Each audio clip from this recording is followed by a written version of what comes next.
Greetings, students, and welcome to the Mill Pond Reservoir.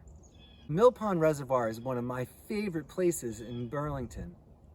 It's a place where we can get away from the busyness of the town and enjoy the wildlife that Burlington has to offer right in our backyard. You're going to be investigating habitats around the Mill Pond Reservoir with your fellow classmates in your upcoming habitat investigation field trip. I've got my data sheet, my pencil, my partner with me, ready to get investigating. The very first habitat that we're going to investigate here at the Mill Pond Reservoir is a forest. We're going to cross this man-made dam here that holds up one side of the water here at our reservoir and begin our investigation. Let's get going. Hey students, Ms. Pavlicek here in our first habitat, the forest. I'm going to go over with you how to fill out our little forms that we have here in our clipboard. This form is called a data sheet. Data is information that we collect about the world around us. It can be in the form of numbers, it can be in the form of descriptive words, or it can even be in pictures or diagrams. Whenever you're ready. As you see, I've already started filling out my data sheet. The first thing I did was fill out my partner's name, Mr. Musselman, and myself, Mrs. Pavlicek. The next thing is we want to identify what habitat we're investigating. And to do that, I'm going to circle the forest. I also want to make note of what today's date is. Today is May 1st, and the time of day. It is approximately 1 o'clock here, p.m. at the forest. Turn and talk. Why would it be important to record whether you observed a habitat in the AM or PM during a habitat investigation? No matter what science you study, you will often find yourself working in teams with other scientists. Today, you will experience the same thing. The first thing you might experience is having to look at the weather, measuring the temperature and what kind of precipitation you might see. So if we look at the data here, we have different symbols. The sun for sunny, the partly sunny with a little cloud, cloudy, rainy, and windy. How would you describe the weather Miss P is observing today?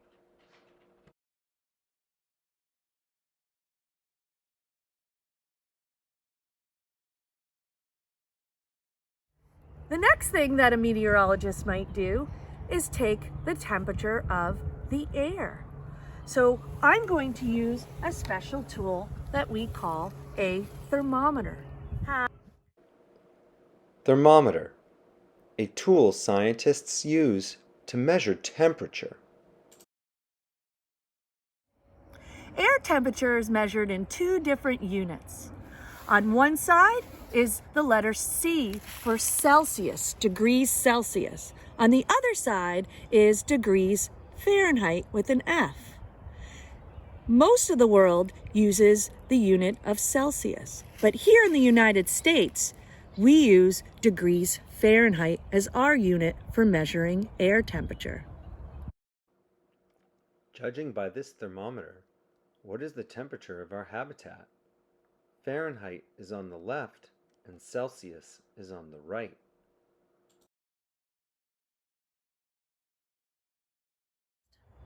When you look at the lines on the thermometer, the thicker black lines read every 10 degrees.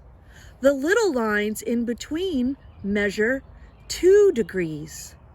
So if we look at this reading, right now it is 50, 2, 4, 6, 8 degrees Fahrenheit. So I'm going to take 58 degrees Fahrenheit and put that right here. And reminder, don't forget to write the unit for air temperature measurement, degrees Fahrenheit. During our habitat investigation today, you'll also be investigating the soil around your habitat. To do that, you're going to need some different tools. One is going to be a lot like the thermometer Miss P just shared. In fact, it's a thermometer too, but it's specially designed for soil. This is a soil thermometer. As you can see, on one end, there's a very pointy edge. And on the other, there is a circular scale, much like the thermometer we just saw. This scale measures Fahrenheit only. To use the soil thermometer, I'm going to carefully push my thermometer down into the soil, like you see here. Note that I did not use my hand on top of the dial.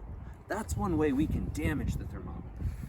Now, if you were observing really closely, you might have heard me hit a rock. We don't want to do that either if possible. So I'm just going to try at a different location so I can get the thermometer more than halfway down into the soil.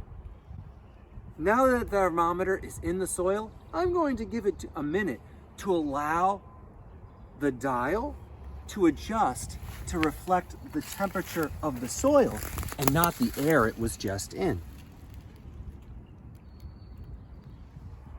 While our soil thermometer goes to work adjusting to the temperature of the soil, I'm going to collect a sample of our soil to explore with our fellow scientists. To do that, I'm going to use this trowel, and I'm going to find a soft spot in the ground where I can make a good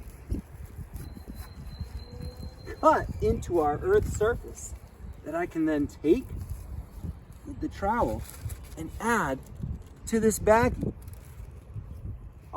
After you've collected your soil sample, you and your fellow scientists are going to work together to describe some of the properties of this soil. Let's think back to our matter and materials unit at the very beginning of our school year. What are some of the different properties that we describe when talking about solid matter?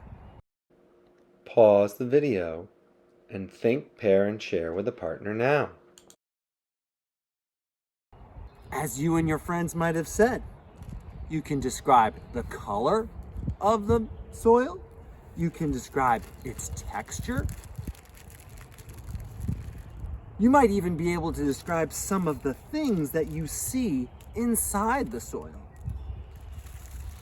Keep in mind that the more descriptive words that you use to describe your soil, the more likely you'll be able to see similarities and differences in the other soil samples that you'll be collecting later today.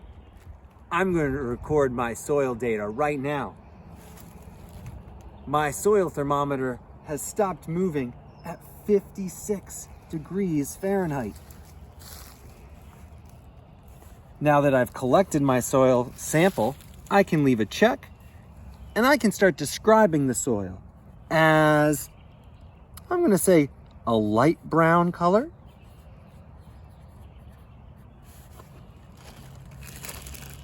It's very squishy, and it's also moist. Moist is another word that we can use to describe something that feels like it has water. I could also use the word wet. When I look inside this soil, I can actually see little itty bits of plant matter, possibly some twigs, also parts of plants. What else did you observe? As I wrap up my soil science observations, I noticed that I have not completed this section labeled water temperature. That's because when I look around, I don't see any bodies of water to measure with our thermometer right now. But when I got up, I noticed something had changed by this spot on my knee. What are you noticing and wondering about water in this habitat? For this part, I'm going to leave the number side of our data and we're going to make a sketch of the habitat that we're investigating. I want to make sure that I include all of the things that are important when we're talking about a habitat. What are the important things to label in a habitat? Another way to think about this question is to ask yourself, what do plants and animals need to survive in a habitat? So what I'm going to do is I'm going to take a few minutes of time to really observe like a scientist would. And I'm going to use my eyes and my ears and look around. And then I'm going to use my pencil and draw all of the things that are here. I'm also going to make sure to label the things that I'm sketching. That is an important part of using a sketch as data as being. Let's take a look at Miss Pavlicek's sketch of our forest habitat now. What do you notice about the things that Miss P has chosen to include in her sketch? Why do you think she chose to include these things?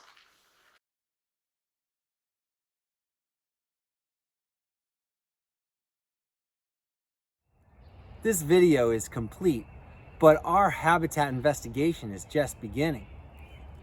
You are also going to explore your habitat to find plants and animals that currently live in the habitat you're exploring. When you do, you'll be sketching that creature and its features, or that plant, and you'll be recording what you notice and what you wonder about that plant or animal. You'll also be in control of a special science tool known as a hand magnifier, which will allow you to get a little closer view of some of the living things that exist in your habitat.